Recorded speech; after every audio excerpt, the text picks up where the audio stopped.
It is the 400th cycle of the Sable Reach, and a Korath raider crew is drifting in a gas cove, fat and slow and laughing. Their hold is stuffed with stolen ore and looted grain cells. Their gun racks are unstrapped. Half the crew is drunk on a hauler's confiscated spirits, and the other half is asleep in the warmth of a stolen cargo lamp. They have taken 9 ships this season without losing a single claw. They believe, as raiders always believe in the last good hour of their lives, that the dark belongs to them. Then the watch-eye on the forward blister sees it, a small thing, a pale wedge of hull sliding out of the nebula's edge, no bigger than a courier, ugly and blunt-nosed and utterly unremarkable. The watch-eye almost says nothing. It is the kind of silhouette you ignore. But the old brood captain, the one with the scarred crest who has survived 3 decades in the Reach when most raiders survive 3 seasons, drags himself to the blister and looks. And the laughter dies in his throat, because that is not a courier. That is not a stray hauler. That is a single, plain, low-slung human hull with a continuous spine of gun ports running its whole length, and the moment he sees that shape, he knows. He knows the way a creature knows the smell of the thing that eats it. He turns to his crew, and the word he says is not a word in any human tongue. It is a Korath word hissed and broken. It is the word Frigate, and every raider who hears it stops breathing. Within minutes the cove is chaos. Anchors of magnetic grapple are cut loose. Drives are flooded with raw fuel. Raiders who moments ago were singing and gambling are now hauling on power lines with terror in their 3 eyes, because every raider in the Sable Reach knew the same single truth, the truth I have spent 400 cycles recording in the archives of my people. You did not fight a frigate. You ran.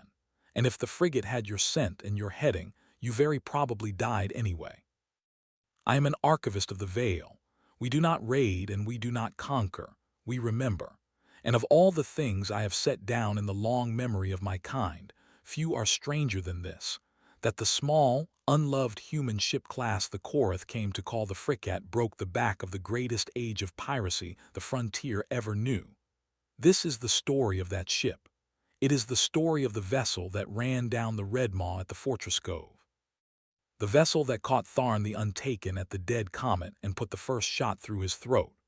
The vessel that, more than any fleet or treaty or law, swept the warlord captains out of the dark and turned them into stories told to frightened younglings. By the end of this telling, you will understand exactly why 10,000 killers across the Reach would sooner steer into a collapsing star than meet one of these ships in open vacuum. So listen and remember. To understand the frigate, you must first understand the problem it was built to solve, because no one builds an ugly ship for love. They build it out of desperation. In the cycles before the frigate, the Sable Reach was a wound that would not close. It was a vast and lawless sprawl on the edge of settled space, a tangle of asteroid belts and gas coves and the burnt-out husks of dead comets, threaded everywhere by the shipping lanes that fed the inner colonies. Those lanes carried everything. Ore from the deep belts, water ice from the comet fields, grain and medicine and machinery bound for 100 young worlds. And where wealth flows through dark and narrow places, predators gather. The Korath came in their thousands, organized into the loose and savage confederation they named the Plundersworn, and they bled the lanes white. They were not a nuisance. They were a strategic catastrophe. By the high cycles of the raiding age, piracy in the Reach was costing the settled powers more than a war. Insurance on a single grain hauler cost more than the cargo. Captains refused to sail without escort, and there were never enough escorts. Colonial governors sent plea after plea to the great inner navies, and the great inner navies sent back the wrong tool for the job over and over, because the great inner navies loved the wrong tool. The pride of every fleet in that age was the dreadnought. These were the floating fortresses of the era, the Leviathans, kilometers of armored hull bristling with siege batteries, crewed by thousands, carrying enough firepower to crack a moon. In a fleet battle they were unstoppable. Against raiders they were useless. A dreadnought could not thread the asteroid belts where the Korath nested. It was too vast, its drive wash too wide, and it would shear its own armor off against the rocks. It could not match the burst speed of a raider sloop fleeing through a gas gove, and the cost of running one for a single cycle could have funded an entire colony. Sending a dreadnought to catch a raider was like sending a mountain to catch a thief. At the other end of the fleet was the cutter, a small single-drive ship with a thin hull and a handful of light guns. Cutters were quick, and they could follow a raider almost anywhere. But a cutter had no teeth and no spine. A Korath raider sloop crewed by 60 screaming plundersworn with breach axes and slug throwers could swarm a Navy cutter and butcher its small crew in the time it takes to tell it. Boarding favored numbers and ferocity, and the Korath had a terrible abundance of both. So the navies of settled space faced an ugly paradox. They needed a ship fast enough to chase a raider, small enough to follow him into the rocks, and deadly enough to gut him when it caught him. They needed all three things in one hull, and for a long time the great powers insisted it could not be done. The big species, the proud old fleets, kept building bigger. They could not imagine that the answer was to build smaller and meaner and smarter. It was humanity that built it. The humans were latecomers to the Reach, a young and unglamorous species with a small navy and no great dreadnought tradition to be proud of. Perhaps that is why they saw the answer clearly when the older powers could not. They had no ego invested in the Leviathan. They needed something that worked, something they could build in numbers, something they could afford to lose and afford to scatter across 10,000 cubic light-years of dark. And so their shipwrights converged, over a few short cycles, on a hull form the rest of the galaxy had dismissed. The humans called it a frigate. The word came from some old water-faring age on their birth world, a word that had once meant a swift cruising ship, and they carried the name up into the dark the way they carried so many things, out of stubborn sentiment. When the Korath first encountered the design, they could not even make the sound. Their throats are not built for it. They mangled it into a hiss, a thing like fricta, and at first they used it as mockery. The splinter boat, they called it, the little ugly stick. They laughed at it in the early cycles. They are not laughing now. By the end of the raiding age, the mangled human word had curdled in the Korath tongue into something else entirely. Fricate. It is no longer the name of a ship to them. It is their word for the thing that does not leave, the death that follows you home, the shape you see in your worst sleep. A mother of the plundersworn will still hush a crying youngling by promising that no fricate is coming. It is the only human word that ever entered their language, and they made it a curse. The genius of the design was almost insultingly simple. The humans put every one of the ship's main guns on a single continuous spine, low along the hull's center of mass, instead of stacking them in tiers the way the dreadnoughts did. That one decision changed everything. A tiered warship had to keep its lower batteries sealed whenever it maneuvered hard, because to fire them under stress was to tear its own structure apart. A frigate had no such weakness. Its weight sat low and balanced, which meant it could throw its drive into violent turns and still bring every gun to bear, could fight while accelerating, could fight while diving through a debris field that would have shattered a larger ship. It could fight in conditions that left a dreadnought helpless and a cutter dead. And because its mass was low and its lines were clean, it was fast, and it could turn, and it could point its blunt, ugly nose into a gravity well no Leviathan would dare. Now let me give you the numbers, because the numbers are where the laughter stops. A Korath raider sloop was a creature of the sprint. It could throw out a burst of acceleration that no warship could match for a few terrible minutes, a panicked, fuel-gorging dash that let it slip a blockade or break contact in the rocks. For those few minutes, the raider was the fastest thing in the dark, and the raiders built their whole way of life around those minutes. But a frigate did not need to win the sprint. A frigate won the chase. Its drive was tuned not for the burst but for the endurance, a sustained, grinding, relentless acceleration that the raider could match for minutes, and the frigate could hold for weeks. And here is the part the Korath never understood until it was too late. The raider's crew was small, ill-fed, exhausted, and afraid. The frigate's crew was 200 or 300 trained humans working in disciplined watches, rotating sleep, rotating meals, rotating the helm, so that the ship never tired even when every individual human aboard it did. The raider had to be lucky once. The frigate only had to be patient. And the guns. A frigate carried a single continuous spine of mass drivers throwing iron at a velocity and a cadence that no raider could survive. A trained human gun crew could put a full broadside into a target and reload it in the time a raider gunner took to find his weapon. The slug from a frigate's main battery could punch clean through a raider sloop's hull and out the far side, could shear a drive spar in half, could turn a crowded raider deck into a red mist between one breath and the next. A raider sloop, even a heavy one, carried light slug throwers, short-ranged and feeble by comparison. In a stand-up exchange, the raider was outranged before he could fire, outgunned when he did, and outclassed in every measure that decided who lived.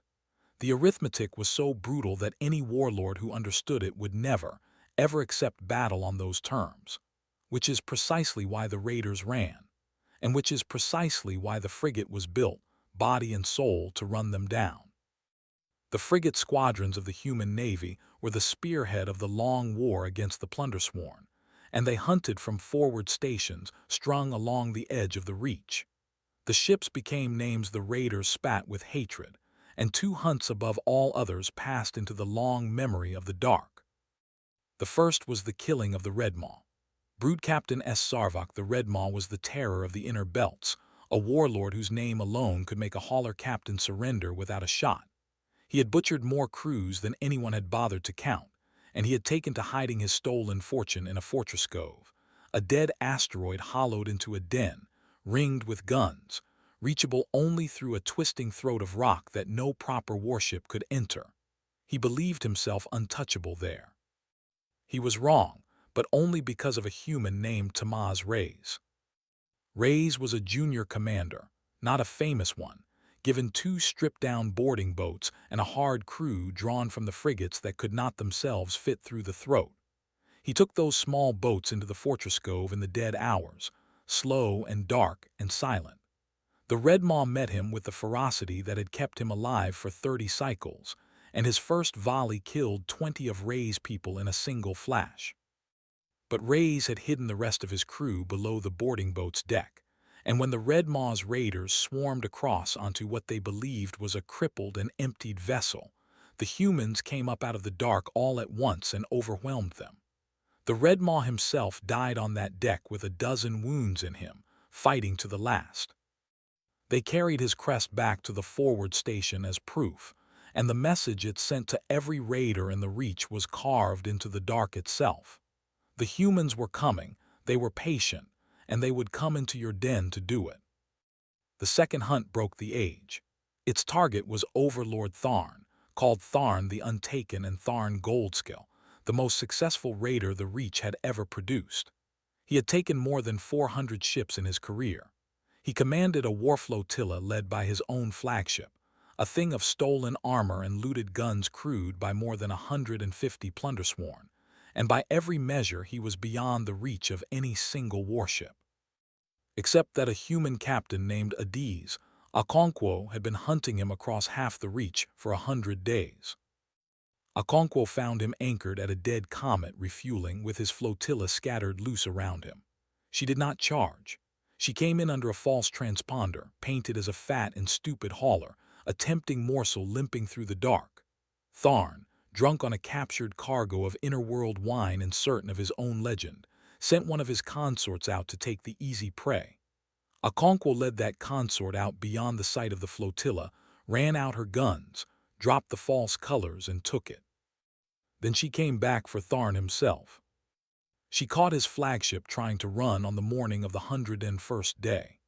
Tharn, they say, came up onto his command deck wrapped in the gold scale and the looted finery he had made his legend, ready to fight to the last as the Red Maw had. He never got the chance. The very first broadside from Okonkwo's frigate killed him where he stood. A single slug through the throat before he could give one order. His demoralized crew threw his body into the dark so the humans could not display it, and then they surrendered, every one. The trial that followed was the largest piracy reckoning the Reach had ever seen, hundreds tried, scores executed, the rest sent to penal colonies or worse. The raiding age did not end on a single day. But if it had a death scene, that was it, and the executioner was a single ugly human ship the Korath had once called a splinter boat. So how did the frigate actually catch its prey when a raider could outsprint it in the first terrible minutes? Because the chase was not a sprint. It was a science, cold and patient and merciless, and it began with the long pursuit.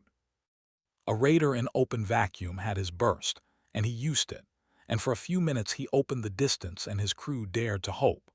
But a frigate could match the raider's cruising acceleration, and hold it not for minutes but for days, for a week, for as long as it took, because a frigate carried fuel and food and trained crews in numbers a raider could only dream of. And here the humans did something that still unsettles me to record. They squeezed every fraction of speed out of their hulls with a discipline that bordered on obsession. They purged every gram of unnecessary mass into the dark. They ran their reactors hot and nursed them through it in shifts. They shut down every system not bent toward the chase, ran their crews cold and dim and silent, and trimmed their thrust to a perfection no raider could be bothered to match. They did all this because a single hair of extra acceleration, held for 100 hours, meant closing an impossible gap. The raider, watching the ugly little hull refuse to fall behind, did the only thing he could. He threw his own guns into the dark to lighten his ship. He dumped his stolen cargo, the very thing he had killed for. He stripped his own vessel down to nothing. And still, on the horizon of the dark, the frigate came on, never faster, never slower, never tiring, never stopping. The chase became a contest of will, and the humans won it almost every time because the humans, the raiders, learned, do not quit. It is the single most dangerous thing about them. When the frigate finally ran its prey down, it ended the matter in one of two ways. The first was simple annihilation: pull alongside, run out the spine of guns, and pound the raider into drifting debris. A single broadside could shatter a sloop's drive and kill a third of its crew. Two usually ended everything, and then the frigate would take the wreck and the survivors and tow them home in chains. The second way was the one the Korath feared more: the cutting-out raid, used when a raider had fled into rocks too tight for the frigate to follow. Then the humans launched their boarding boats packed with Marines, and those Marines rode in through the dark and the debris under cover of shadow, armed with slug guns and breach charges and a cold professional patience, and they swarmed the raider at his anchor and took him in his own den. The Marines aboard a frigate were a precision instrument that completed the ship's blunt force. Where the broadside could not reach, the Marines could, and the raiders learned to fear the silence of an approaching boat more than the thunder of the guns. And underneath all of it ran the one advantage the plundersworn could never close: discipline. The humans drilled their gun crews and their boarding teams to a standard no raider, however ferocious, could match. The raiders were killers. The humans were professionals. In the long run, the professional always wins. But the frigate was never only a hunter of raiders. As the cycles wore on, it became the most useful warship any navy had ever possessed. It escorted convoys across the hostile dark. It raided enemy commerce and took prizes for the fleet. It scouted ahead of the great battle lines, carried dispatches between admirals, and showed its flag in every port of the frontier. The captain of a frigate often operated alone, far from any squadron, making his own decisions in the deep dark, and that lonely independence forged some of the most celebrated officers the human navy ever produced. They made their names in frigates before they were ever trusted with anything larger. And then, inevitably, the arms race came. The frigate had proven so deadly that other powers began building their own, and then building them bigger, heavier, more thickly armored, mounting heavier guns than the humans' own. There came a humbling cycle or two when a human frigate, meeting one of these new heavy cruisers, found itself outmatched, and the human admiralty had to scramble to answer with heavier frigates of its own. But here is the thing worth remembering: all of that escalation, all that proud competition over who could build the deadliest cruiser, happened after the reach was already cleared. The arms race was a quarrel among victors. The raiding age was already over. The great warlords were already dead. The escalation decided who would rule the dark. The frigate had already decided who would not. Because by then the catalogue of legends was finished. The Red Maw, Tharn the Untaken, and all the lesser terrors whose names had once frozen hauler crews in their seats, the whole bloody pantheon of the Plundersworn, was hunted down or hanged or vanished inside a span of cycles. Piracy did not die everywhere. It survived in deeper, darker corners of the galaxy, in places the lanes did not yet reach. But the Sable Reach itself was swept clean. The lanes ran safe. The haulers carried ore and grain and medicine without escort, and the colonies they fed grew fat and forgetful. The age of the gentleman raider was over, and it was the frigate that closed the door. You could argue, and the honest among my fellow archivists do, that the killing of piracy was about more than one ship. The governors offered amnesty to raiders who came in willingly, and many did. The fall of the great raider safe harbors, the dens and the free ports, left the Plundersworn with nowhere to refit. Treaties between the settled powers stripped away the legal cover that some raiders had hidden behind. All of this is true. But none of it would have meant anything without the credible, ever-present threat of being hunted down in the open dark and killed. Amnesty only tempts a raider who believes the alternative is death. The dens only matter to a raider who needs somewhere to hide from something, and the something always was the frigate. So think for one moment about what the frigate meant to a raider. It was faster than your ship, in every way that mattered. It was deadlier than your ship. It was crewed by trained professionals who fought with cold discipline instead of fury, and discipline beats fury in the long dark every time. It carried fuel and provisions and ammunition without end. It had a clear chain of command and a standing order to kill you. It would chase you across the whole reach. It would find you in your hidden cove.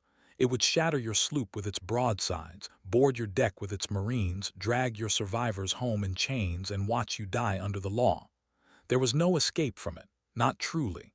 You could run for a while, you could hide for a while, you could even win a single fight if the dark smiled on you.